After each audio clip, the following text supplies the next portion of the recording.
This walkthrough takes you through everything you need to know about using Bramble as a student.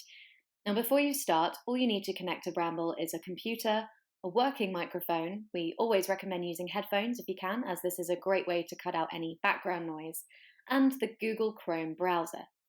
Now, the only exception to this is if you're using an iPad or iPhone, make sure you're using Safari, but with everything else, use Google Chrome.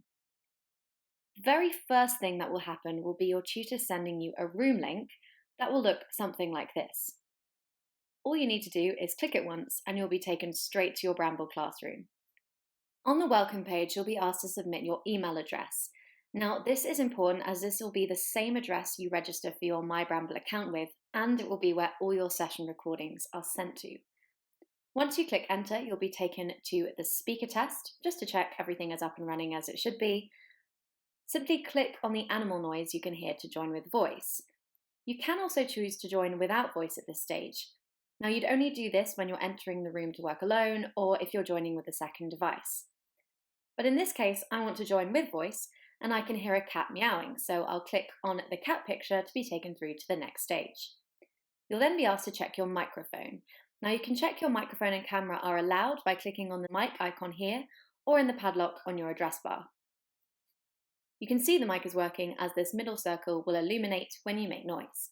Once you've clicked Get Started, you'll be loaded into your room. Now you'll be faced with the first page of your notebook. Think of your notebook like a stack of papers you'd work on with your tutor in person. So you can move pages using the forward and backward arrows, and any work you do on the page can be seen immediately in real time by everyone else in the room with you. This should mean your lesson flows seamlessly, exactly how it would as if you were in person. Now, what we've tried to do at Bramble is give you access to the same tools as you would have offline, whilst keeping everything very simple and fast. So first of all, let's have a look at how you can get resources into your room. Now, there are a few ways you can do this. But first of all, you can upload something by clicking on this icon in your toolbar and choosing From Device. You can then choose what you want to share and it will immediately be brought into the shared notebook. You can upload any PDF or image file to Bramble, like this cell diagram here. You can also drag and drop work straight from the file on your computer onto the Bramble page, and you can choose resources from previous sessions you've already used. And you can also just copy and paste directly from the web or take screenshots. Now, I highly recommend you take a look at our screenshotting video to learn how to do that if you don't already. Okay, so let's go back to that cell diagram. Now, if your tutor wanted you to annotate it, you can use this pen tool here. So you can see I've already got the pen selected, so I can circle the mitochondrion. Now, if I click on that pen, it will turn into an eraser, so I can rub that circle out. And then if I click on it once more, it will turn to text, so I can add a text label. Then I can click on it again to draw an arrow. Now, next to the pen icon, we've got the color droplet, which works in much the same way. You just cycle through the different colors and we have 4 available for you there. Now, jumping over to the other side of the toolbar, we've got undo and redo, which do exactly what they say on the tin. With the combination of all these simple functions, you'll be able to actively engage in your online session without passively just watching a screen. So let's take a look at the last few tools. Here we've got your webcam and snapshot function. Now, if I click it once, it gives me my options. If I want to take a snapshot, I just hold my work up to the camera, get it in line, and then take a picture and it will be uploaded straight onto the page. This is great if you want to share any physical work that you've done outside of your online device. Now, you can also use webcam. You and your tutor can use webcam as much or as little as you want. Some tutors like to use it at the beginning and end of the session to say hi and bye. Other tutors and students like to focus completely on the notebook. Finally, over here we have the export button. Now, this clears the notebook and sends everybody present in the room a PDF copy of the saved work. Now, if you click on this question mark over here, you can see the lesson information. So you can see when the lesson started and how long it's been going on for. You can see who is in the lesson with you and how many pages your notebook holds. Now, we recommend keeping your notebook below 100 pages, so do make sure you or your tutor uses that export button to keep your notebook pages down.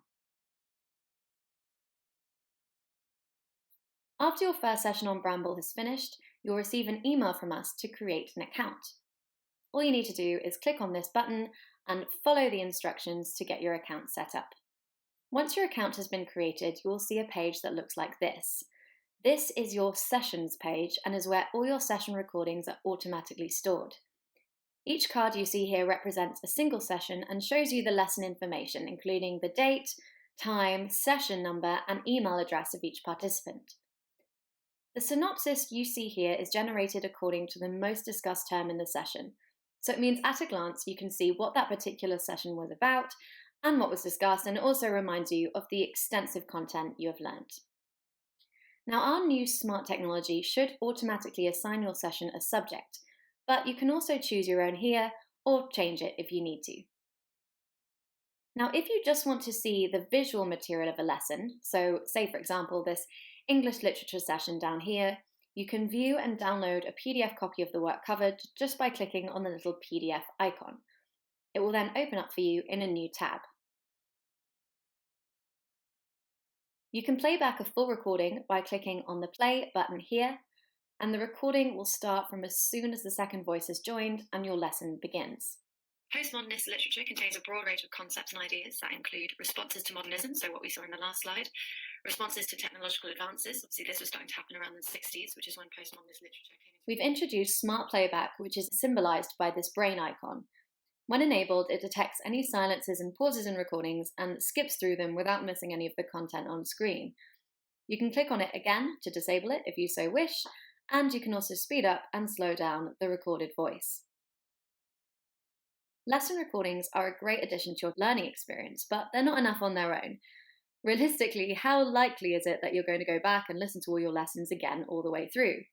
So we needed to find a way of interrogating these recordings to find the specific concepts that want to be reviewed at any given point. Now this is where Bramble's smart search technology comes in. So you can do this by heading to your library page and typing in a search term to find out how many times a given concept has been discussed with you and your tutor in your sessions. On the right-hand side, you can see the modality of what you're searching across. So you can choose to search within spoken word, typed text, shared resources, or all three.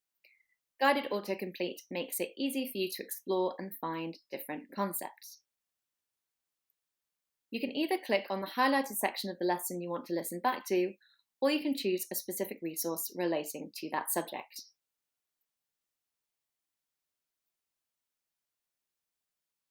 Clicking on a result jumps straight into the recordings at the perfect point of that topic being discussed.